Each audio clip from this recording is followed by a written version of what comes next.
With fewer roadblocks and regulations, I can really engineer my business to succeed. As the #1 ranked state in innovation, we're the perfect climate for high tech. Unlock the possibilities of new markets by tapping into Florida's global expertise. Florida's economy really suits our business style. There has never been a better place for your business to thrive. Florida, a perfect climate for business. Now, again, that's good. I think this is a perfect place for us to start and look and say, okay, how do we perfect on that? How do we build on that? And that's where we need suggestions. Of course, all these activities, and this is the key point, all these activities, all of this marketing takes dollars. You can create the most compelling ads and marketing materials anywhere in the world. You can create it. But unless you have serious dollars, like New York, like Texas and other states, for media buys, you're not going to have a campaign that reaches the market. So we need to what? We need to focus and be able to make sure that we're able to get the legislative support from the Florida legislature. Just like they are incredibly supportive on the tourism side, we need that on the business climate side. I conclude by saying, again, my appreciation to all three men at this table, to all of you. We're going to help move Florida forward. We at EFI are not going to do it alone. We're going to do it in partnership with all of you. So thank you. With that, I'm turning it over to my good friend, Eric Szilagyi from Florida Power and Light, who's going to really talk about the need for the campaign in dollars and cents. Great. Thank you, Mr. Secretary. No, Bill. Bill. You know, I want to kind of bring this in for a landing a little bit and talk a little bit about, you know, what's really important as we go forward. And you know, why I get asked this all the time is a company like Florida Power and Light so involved in economic development? Well, you know, about 6 years ago, when I was actually in another position in the company, I took a step back and said, what are we doing to actually help the state grow? Because the reality is, just like all of you, the only way our business grows is if the state's growing. If the state is successful, then we're successful. And in the past, what I saw was a company, our company, just relying on others to do the work. Whether it was a local economic development agencies, whether it was Enterprise Florida, members of the chamber, but we really weren't pulling our own weight. And we changed that. So we took it upon ourselves to get into the economic development business, which is not unusual, frankly, in other states where large corporations, utilities, get involved in economic development. I actually flew to Atlanta and met with folks there to see how their industry does it. And we started actually an economic development shop internally. Got one of the best economic development folks in the country and hired him away from the city of Savannah, which is great, except I can't vacation there anymore, but it was still the right thing to do. And we started a small shop. And then we went around actually and we asked others in the state. There are actually 51 economic development agencies, small, large, right around the state. We met with just about all of them and said, what are your challenges? What are your needs? What's holding you back from promoting the state? Money came up, obviously, but also the tools necessary, particularly in the smaller, more rural parts of the state, to be able to actually market what they have and to learn what their neighbors might have available that they can then leverage off of. So a county like Henry County, which is relatively poor with high unemployment, really didn't understand what a neighboring county might have that they could work together on to showcase then a little more regionally how they could market themselves. So we created a website. And we went out and we got the data. A lot of it is sourced from third parties. In order to be successful, you have to end up buying the data. And we had to cut a deal with folks to say, we're going to put this data and make it available to anybody who wants to put it out there. We'll have it also for site selectors. We'll kind of bifurcate the website. And we'll make sure that people, no matter where they are in the world, can get access to learning about what different parts of the state have to offer. So where are our 15 deep water ports? Where are our 17 international airports? Where are our universities? What are property taxes like in each county, in each city? What are water rates, electric rates, gas rates? What are employment statistics like? What are the schools like? Whatever is important to a company. And we put that in one location in an area that was easy to use and something then that we could actually go and help market. That website, and I would actually I have to apologize. I did have some slides to show you a little bit of this, but I got a little bit too nonconformist and it didn't work out, so on technology. But you know, that website now has had visitors from all over the globe. We've had people that have actually visited it from India, Germany, Morocco, China, South Korea, the Philippines. How many of those folks actually end up locating businesses? I can't tell you. What I can tell you is that coupled with the website, as well as trying to be a little innovative on how we can actually structure our own electric rates to try to help people come here to Florida and give them a discount. So we had to go actually to the regulators here in Tallahassee and get permission to do that. We've now had over 26 companies who have taken advantage of that and located and expanded operations here in Florida. And our goal, by the way, was not just in our service territory, which covers about half of the state, anywhere in Florida. The data that we put on the website is for every single county in Florida.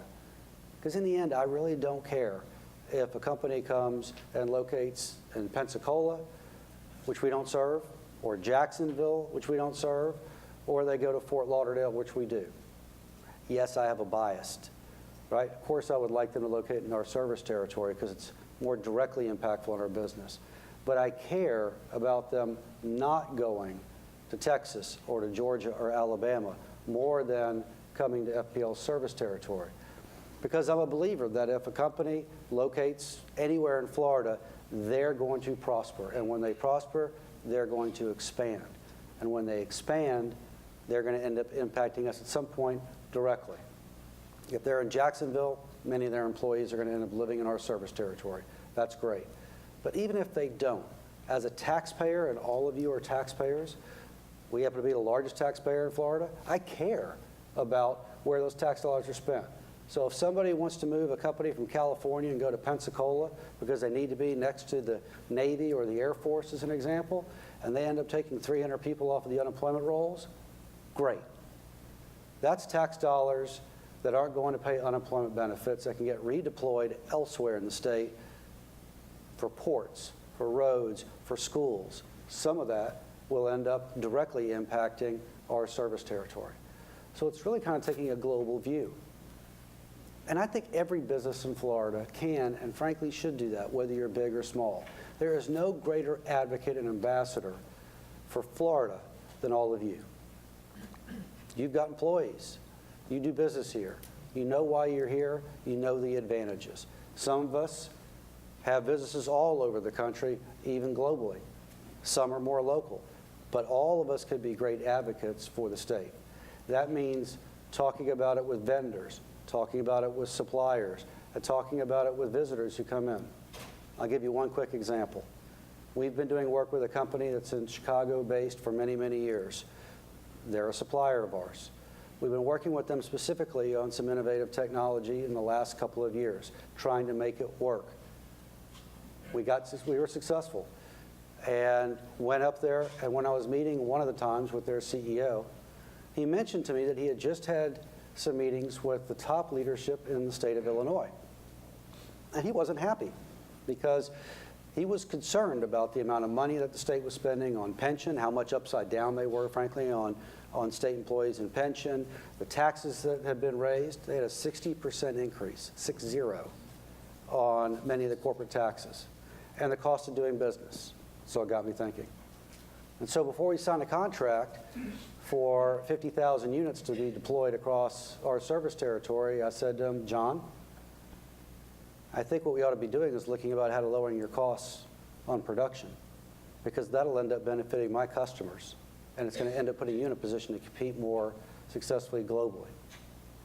So as part of the deal, I want you to come and manufacture in Florida. Now, I can't mandate that, but what I can do is this. I expect you to come and at least take a look. Anywhere in Florida, you pick it, come on down, and we'll help you wherever we can. They sent some teams down. It took about 2 months, and they're now they're building a manufacturing facility in Florida. They've been doing business as a manufacturer for 103 years in Illinois.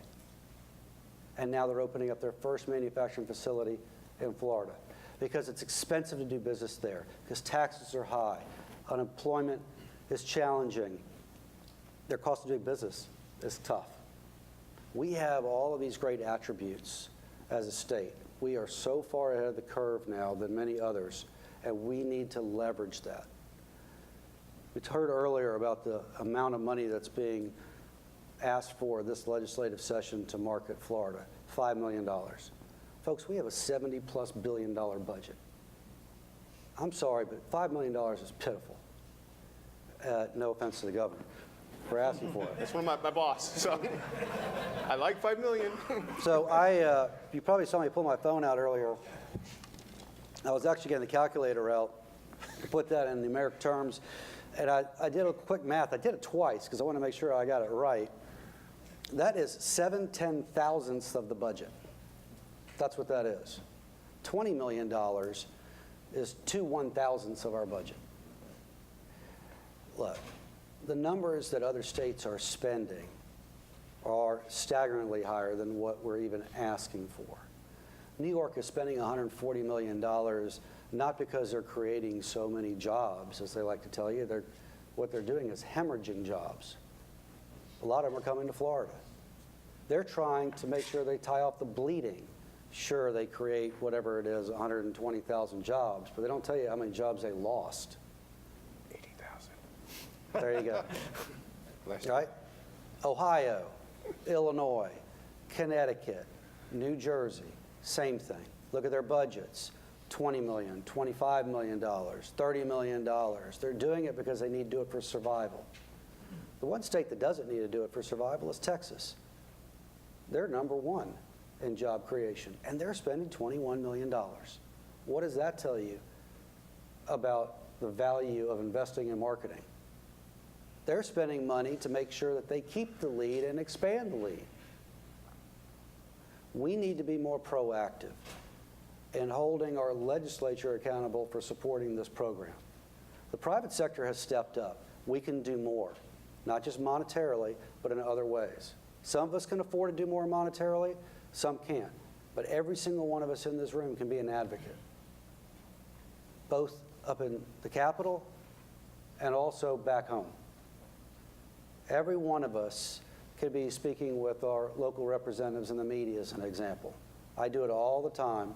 It's not always pleasant with the editorial boards because they don't like to write about something that is positive, and we have a lot of positive things to talk about, but you can ask, and you're all local business leaders. You carry more weight, frankly, than most others in the state. So I think it's incumbent upon all of us in this room to really take the reins and drive this home. We have got to go up and talk to our legislators and say, this is really important. It's important to my business. It's important to my success. It's important to my employees and their families.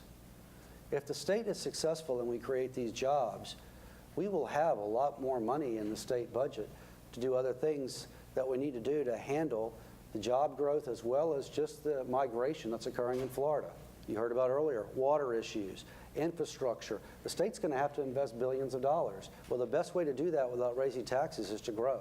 And the only way to grow is to attract business and to grow your business here. We have an opportunity right now to leverage a position that is among the strongest in America from a standpoint of where we are positioned compared to everybody else. California has been hemorrhaging jobs to us. We are now the second largest aerospace center in America, next to Texas. Most people don't know that. 80,000 jobs are tied to the aerospace industry in Florida. And there's no reason there should be any aerospace jobs in California. It is, and we do business in California, and they're a good customer, but I will tell you, it's expensive. It's hard. It's brain damage to get things done.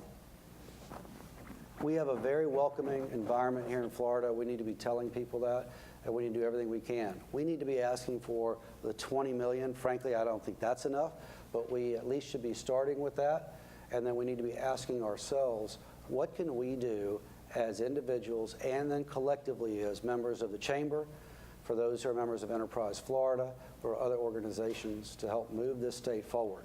Because in the end, that is how we'll be able to successfully address all the challenges that we have.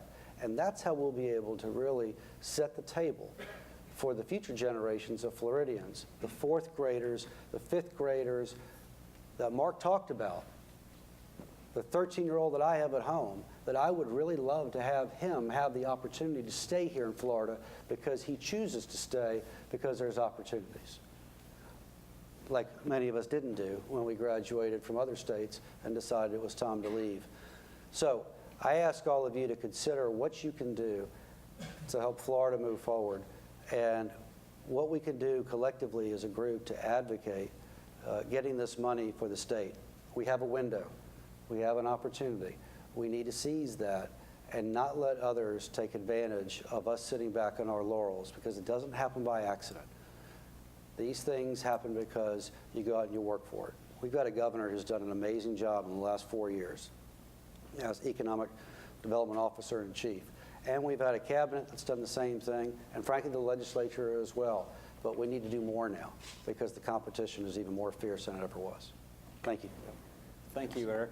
Thank you very much. And thank you, Tony, Bill, and Eric. We have a few minutes for some questions, and then I'll close this out and move us on to the reception. But I obviously have a few things that I'd like to ask and say. But any questions for the panelists here today? Any questions? Sure. Well, as having to do beyond the board of market. Thank you, Doug. Anybody want to comment on that? No, you're absolutely correct. When you start looking just simply at stats, military in this state is approaching a $75 billion direct indirect impact. It's something like over 750,000 people in the state gainfully employed on the military side. It's a huge driver of the economy. And when people come and they retire, and I can tell you at EFI, we're going to have a focus. We're actually, I'm looking to tailor some programs, for the veterans, et cetera, et cetera. Commissioner Putnam, unbelievable leader. I've spent some time with him. My first opportunity really to get to know Commissioner Putnam was really through Mark about 4 or 5 years ago. And some wonderful things have happened for our state on perishables and things with the leadership of Commissioner Putnam because of this chamber. That really moved the dial in creating jobs, and this is exciting. I can't get into too much detail, but the governor says, I'm happy to pick up the phone and I'll call that CEO, and we want those perishables at that supermarket. You can tell who I'm talking about. So, and he goes, and while I'm at it, I'll call another, one of the big markets, supermarkets. At the end of the day, you're absolutely right. And what I've talked to Will about over at Visit Florida is that, with that $75 million, and that's money well spent. We're not going after, and I know that Mark Wilson and Eric Szilagyi would agree, we're not saying reduce that allocation on the tourist side for tourism and convention. What we're saying is that out of a $71+ billion budget, $5 million, that's what I'm asking for because that's what my boss put in the budget. $5 million is a decent start there. But I think when you look at to answer your question, when you look at this, it all ties together. Somebody comes down here to take a vacation, okay, like one of my siblings, and they're going to say, my God, over here at Siesta Key, it'd be nice to have a condo here. And you know what, I'm retired, but why don't I start another little business here while I'm over here at Siesta Key? That's what's happening. And that's why this state is at 20 million people and will continue to grow. What do we need to do? We need to work with our friends at Visit Florida. What does their material look like? How do they market that? And if you're smart, this is why we got to be open to what we are doing with collateral material at EFI. At Port Miami, I didn't have much money. I was broke. And so what I did was I looked at my tourism convention bureau and I worked with them and we really sort of said, okay, what are your colors? What's your theme? What's your logo? Oh, the theme was It's So Miami. So I literally took that off and really parlayed a bankrupt port, literally with very little money, in the same kind of a concept, the same colors and identity. We need to think smart in this state. And I pledged to the governor already, if we secure this money, we're going to work with, because Eric really handles this for us at EFI. He's the man in charge. He's my board member, but the whole marketing thing, it's right here. And so I want to work. I asked him just before the meeting started, can I tap into your marketing experts for free? Can we get their input in terms of, I'm not criticizing what's there now from EFI. I want to build on that. And how do I want to build on it? I want your input for free. I want you to suggest to us, and you may have marketing people in your company. This is what I think you could do, Bill. Have you thought of it this way?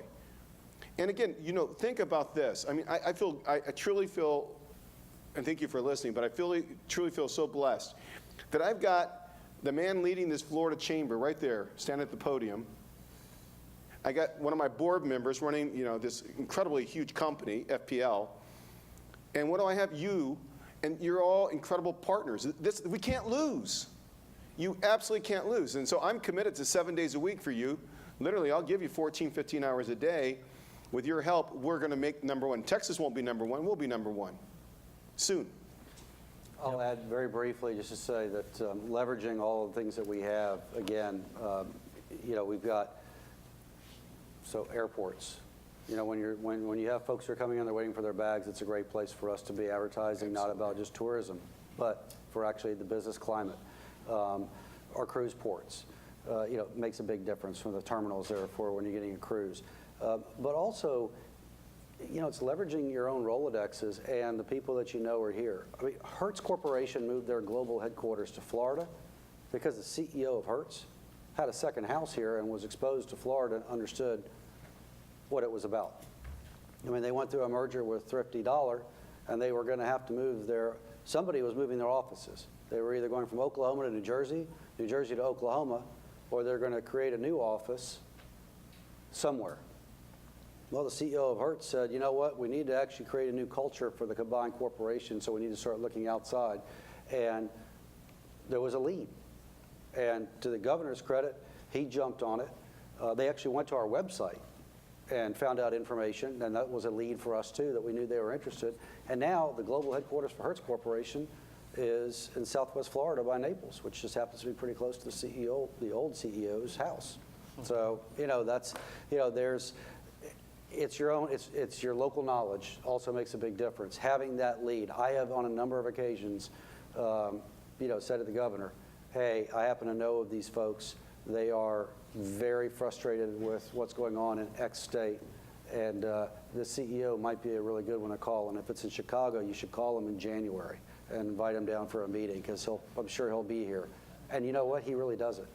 And he picks up the phone and says, you know, cold calls these folks. It says it's 78 and sunny here. Yeah. What's it like up there in Chicago? Want to come down for a visit? Let's talk about how we can help you grow your business. And you can all do the same thing. On the flight up here from Miami, I'm seated next to a gentleman. He's come up for a trade show. Second largest manufacturer of helicopters in the world, based out of Milan. I said, well, where do you do your manufacturing in the state? Oh, well, we opened a plant 10 years ago up in Philadelphia. Well, I've just returned from Philadelphia because, you know, it's not a good environment up there. You know, I seem to like it here. He's from Milan, Italy. It seems to be good weather here. I said, yes, and we have the perfect, here's my card. Let's see how we can get you to what? Make your manufacturing plants here somewhere in the great state of Florida. This is where we all have an opportunity. You're seated next to someone on a plane. Sell. You may not be paid to do that. Pitch your state, the right state. And here's one that Mark Wilson taught me too, and I'm going to brag on you, Mark, okay? Because I do this now. And I was a little embarrassed, and I'm not embarrassed about most stuff, but I got thinking about it, and he was right. So every time I'm in a hotel now, every single time I'm in a hotel and I get in an elevator, and there's tourists that come in, you know, with the kids, and the Mickey Mouse hat on sometimes if I'm at Disney and whatever's going on, you know, I say, hey, where are you from? And they say, you know, wherever, Kentucky. And I say, that's great. Kentucky is nice, but how'd you enjoy your stay here? It was great. Well, thank you for being here. You know what? The reason we don't have a state income tax is because of tourists like you. We love you here in Florida. And I guarantee you at some point they think, they don't have a state income tax as they're wheeling out, right? Yeah. And you never know who they are. Yeah, it's funny because the rest of that story is I often say, I said, you know, I meet a lot of people who work 50 weeks out of the year just to spend 2 weeks here. You ought to consider being here the whole time. All right, we're coming up on an end time here. I know we had one last question. I see a bunch of other hands, but let's do one question and then we can take other questions maybe at the reception tonight. Right. 20 million. Yeah. 20 million. 20 million. 20 million. Yeah, thank you. You're going for 20. Yeah, let me take that, and then I want to close this out, and we can pick this up tonight. I think, first of all, context is very important here. Not too many years ago, we had all these different agencies doing all these different things that were uncoordinated. So Visit Florida, let me use Will Seckham's group as an example. #1 tourism marketing program in the world. Recognized by everybody. That's Visit Florida, run by Will Seckham. #1 in the world. It wasn't too many years ago, and I mean 5 years ago, that the Visit Florida promotions had absolutely no conversations going on with Enterprise Florida or Space Florida or Career Source, or it was called Workforce Florida back then. And my point is, in the last few years, just for context, in the last few years, we're all sitting in the same room together, talking about collaboration, talking about how can 100 million visitors to Florida convert to more people moving their company, moving their families to Florida. The realtors are part of the conversation now. All of the data I shared with you earlier are almost sales points that we all need to become familiar with for that elevator conversation. But I would also say your Startup Quest example that you gave is an example of, we could go around the room if we had time and everybody could tell us something that you know about in your community that nobody else knows about. So part of what I would ask everybody to do is take an inventory of the context. When Alan Bentz was Speaker of the House, he told me, remember, we were growing at 1,100 people a day back then net. And he used to tell me every lobbyist would come in to see him as Speaker and say, hey, if we don't do this, people aren't going to come to Florida anymore.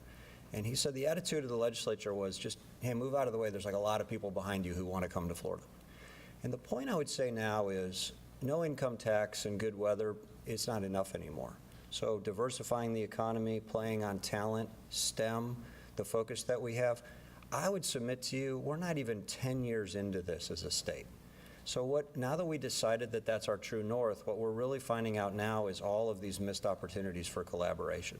How do we find out about your program? How do we include that in what's happening here? And what I'd want to say about that is, I used to be the VP at the Chicago Chamber, and we used to talk about this all the time. A lot of people visit Chicago, a lot of people move to Chicago. And what we used to say back then is the Visitors Bureau, right, deals with people who leave there, but the Chamber dealt with people who live there, right? And the irony of that is never once did anybody talk about how do you grow both. And so what we're trying to do now in Florida, in fact, this very campaign that Secretary Johnson showed you today, the Perfect Climate for Business, next time you see Grace Swope or Melissa Medley, the marketing director at Enterprise Florida, you need to thank them both because we've spent tens of millions of dollars at the Chamber in political campaigns in my tenure here. And I will tell you, everybody loves to have an idea about what should be in the commercial, okay? But you need to do focus groups. You need to find out what the customers want to see, what the customers want. And what I'll tell you about this Perfect Climate for Business campaign, whether you like it or not, with all due respect, doesn't matter. What matters is Enterprise Florida did focus groups. They spent a lot of time, they hired professionals to find out what does the target audience want to see? What do they think about Florida? All of those beach scenes, right? We don't have one of those in Tallahassee. But I know that my family back in Illinois, it's what they think of when they think of Florida.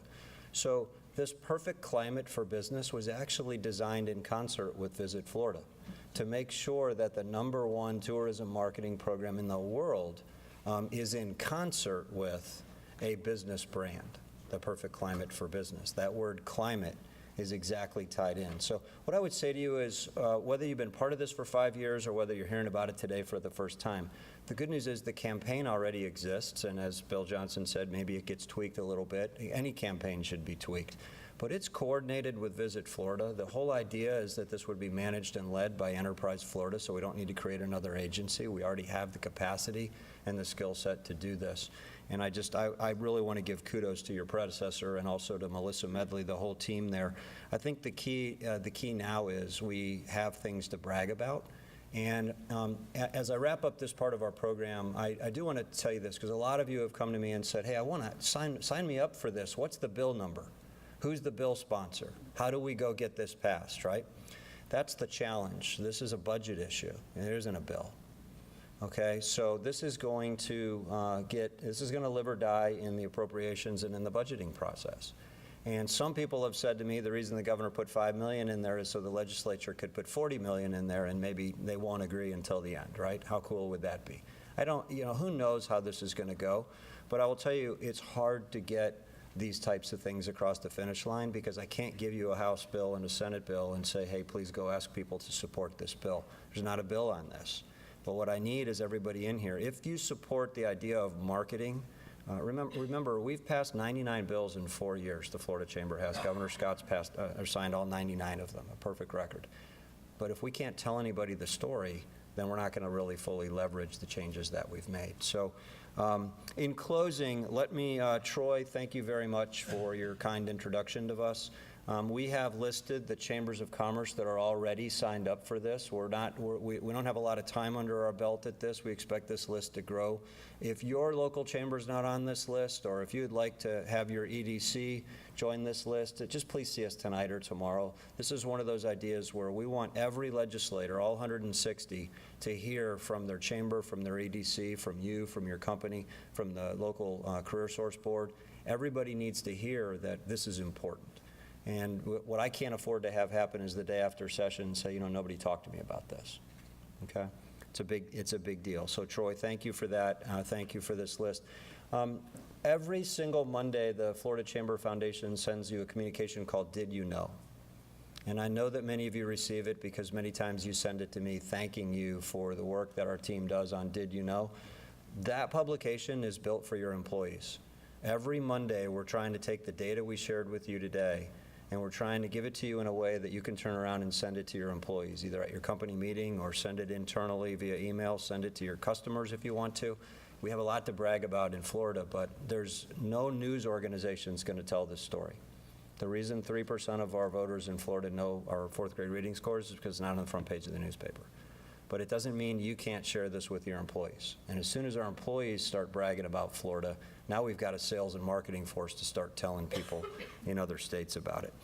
So in your attendee packet, actually, you have the resolution that we're asking people to sign. We have companies sending these in, individuals, chambers. Obviously, building coalitions is something that we're good at the chamber, and that's going to be up to you. So we're going to move in a few minutes. The trolleys are here, and they're going to take us over to the Old Capitol for our 5:30 reception. I know throughout the day you've heard us thank our sponsors, but I mean it. The chamber could not do this without the sponsors, and I want to thank again Florida Power and Light. I want to thank UF Health, Hopping Green and Sam's, Walmart, Comcast, and of course State Farm. As a matter of fact, when you see our friends from State Farm tonight, we have a reception at the Old Capitol.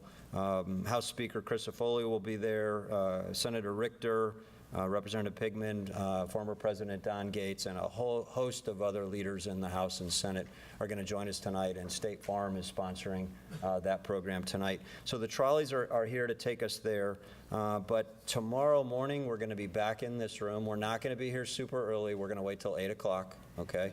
You know, if you work with me, you know that's lunchtime.